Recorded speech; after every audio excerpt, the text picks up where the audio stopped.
আসসালামু আলাইকুম রহমতুল্লাহি বরকাতু। তারেক রহমান 2008 সালে দেশ ত্যাগ করে 2025 সালে দেশে এসে 12 ঘন্টার মধ্যে তার এনআইডি কার্ড পেয়ে যাচ্ছে। এটা হচ্ছে আমাদের দেশের প্রশাসন, যেখানে আমাদের মতো মানুষদের একটা এনআইডি কার্ড করতে 12 ঘন্টা না, 12টা বছর লেগে যায়। আমি আজকে রাজনৈতিক বিষয়ে কথা বলতে আসি নাই, আমি বলতে এসেছি আমার ব্যক্তিগত, আমার যে স্বাধীনতা রয়েছে সেটা নিয়ে কথা বলার জন্য। আজকে যদি আমি কথা না বলি তাহলে কে বলবে?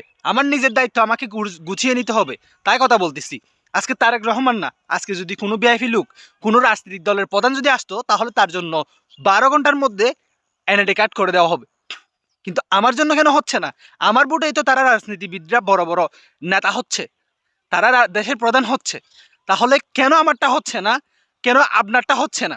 এই জন্যই কি আমরা 24 সালে এবং 2071 সালে রক্ত দিয়েছি? দুইবার স্বাধীনতা অর্জন করেছি এই জন্য যে সাধারণ জনগণ আগে যেমন ছিল এখনো তেমন থাকবে।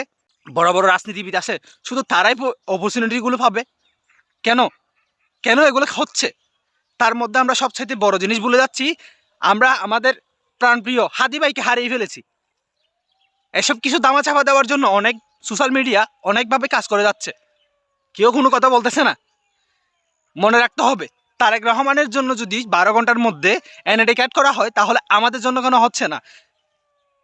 আর 12 ঘন্টার মধ্যে যদি এনআইডি কার্ড করে দেওয়া হয় তাহলে 12 ঘন্টার মধ্যে হাদি ভাইয়ের বিচারটাও যাতে করা হয়।